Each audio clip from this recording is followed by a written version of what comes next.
What's up mga idol? So panibagong araw naman po. Ito na naman yung kakaharapin natin sa ngayong araw na ito. So Wishy products po.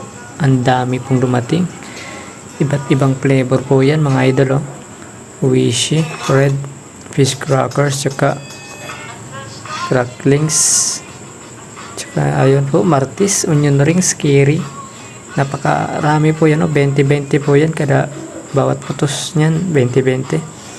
So ito na po, inayos na po natin dito sa taas. So binidyohan ko na lang po kasi wala po tayong cameraman eh. Nahihirapan po tayong mag-video. So, napakita ko na po yung file ko. Ganyan po mga idol. Tapos po yan sa likod. Kung anong nasa unahan, ganoon din nasa likuran yan. Yan po, yung mga ating Wishy products. Dito naman yung Sting. So dito natin ipapile. So bibidyohan ko na lang po. Ito po yung result niya.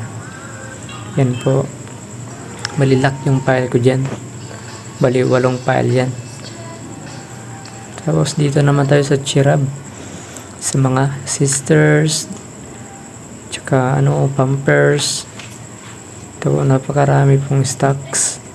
So ito po yung before nyan. Yung before, binidyohan ko muna mga lods. So ipapakita ko po ngayon yung after nya. Tingnan nyo po yung after. Ito po yung after mga idol.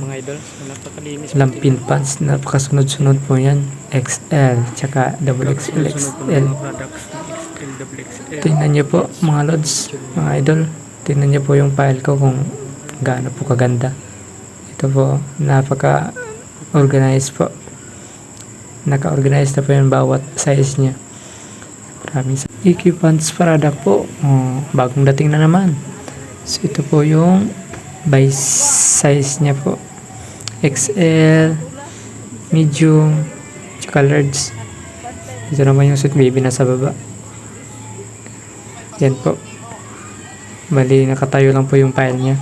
Dito yung sister, ito yung before niya. Yan po yung before niya. Ito na po yung result niya po. Bali, dalawahan po yung file ko. Napakaganda po. Tingnan niyo po.